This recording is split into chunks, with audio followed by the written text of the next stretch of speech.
ছাব্বিশে বাংলায় মুখ্যমন্ত্রী হিসেবে কাকে চাইছেন? আমরা তো আমাদের দিদিকেই চাই। আমরা সব সময় চাইবো দিদি আমাদের পাশে আছে, আমাদেরকে সব দিক দিয়ে আমাদেরকে খেয়াল রেখেছে। 26-এ কেন, আবার 31-এ হলো, 31-এও আমরা দিদিকে চাই। ভোট দেবেন তাহলে 100 দিদিকে? বার 100 বার দেবো এবং দিয়াবো। 2026-এ মুখ্যমন্ত্রী হিসেবে কাকে চাইছেন? দিদিকেই আমরা চাই, মমতা ব্যানার্জিকে। কেন দিদিকে কেন চাইছেন?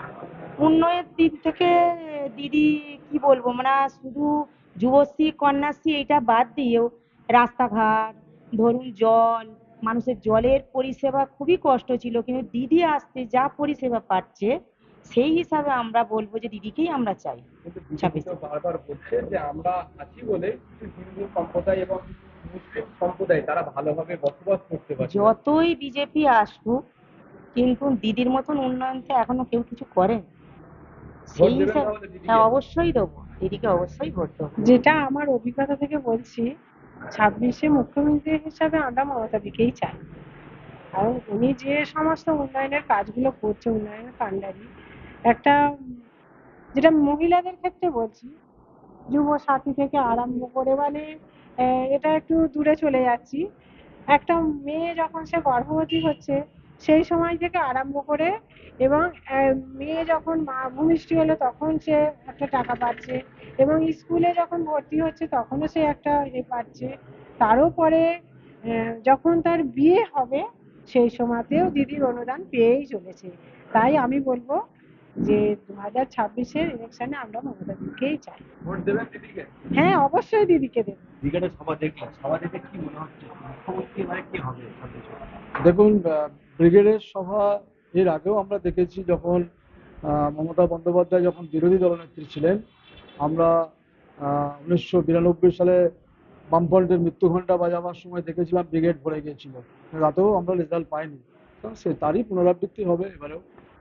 যিনি ক্ষমতায় আছেন তিনি থাকবেন। কে কি বলছে সেটা আমি বলতে পারবো না, তবে মানুষের মনে যে জায়গাটা করে নিয়েছে মমতা বন্দ্যোপাধ্যায় ব্যক্তিগতভাবে, সেই জায়গা থেকে মানুষের একটা স্বতঃস্ফূর্ত আশীর্বাদ তার উপরে আছে। 2026-এ মুখ্যমন্ত্রী হিসাবে বলার কিছু নেই। মুখ্যমন্ত্রী মমতা বন্দ্যোপাধ্যায়, বাংলার অগ্নিকন্যা মমতা বন্দ্যোপাধ্যায়, আর কোনো কথা হবে না। প্রত্যেকটা মানুষের গ্রামগঞ্জে মানুষের কাছে একটাই আওয়াজ, মমতা বন্দ্যোপাধ্যায়। যেভাবে মায়েদেরকে লক্ষ্মী ভাণ্ডার 1000 থেকে 1500 টাকা করেছে, তো বার্ধক্য ভাতা শুরু করে দিদির প্রকল্পের কোনো শেষ নেই, আর দিদির উন্নয়নের কোনো শেষ নেই। আর এই পশ্চিমবঙ্গে মমতা বন্দ্যোপাধ্যায়, অভিষেক বন্দ্যোপাধ্যায় ছাড়া কোনো কথা হবে না। দেখুন, কালকের যে সভাটা, প্রথমত এটা জনজোয়ার না, এটা হচ্ছে জনজঙ্গল। এরা কখনো বাংলার মঙ্গল চায় না। অতএব মুখ্যমন্ত্রী হিসাবে মমতা ব্যানার্জি যে মানুষের পাশে আছে, মানুষের জন্য ভাবে, মানুষের জন্য কাজ করে, যার জন্য মানুষ চতুর্থবারের মধ্যে 100-200% মুখ্যমন্ত্রী হিসাবে মমতা ব্যানার্জি হচ্ছে এবং হবে। এবং আমরা চাই আগামী দিনেও যেভাবে উনি উন্নয়ন করছেন, মানুষের পাশে আছেন, এবং আগামী দিনে উনি থাকবেন, যার জন্য আমরা সব কিছু দিক দিয়ে প্রস্তুত। মানুষ ভোট দেবেন, ওনারা যে পরিকল্পনা করছে মানুষের ভোট কাটে ক্ষমতায় আসবে, কখনোই পারবে না। মানুষ ওনাকে যথেষ্ট বিশ্বাস করে, ওনার প্রতি আস্থা ভরসা অবশ্যই আছে। এই বলে আমি প্রত্যেকটা মানুষের কাছে করজোড়ে অনুরোধ করব। এবং আমি ব্যক্তিগতভাবে বলছি, আমি একজন বেকার ছেলে, আমি যুবসাথী পেয়েছি 1500 টাকা, আমার বউ পাই 1500 টাকা।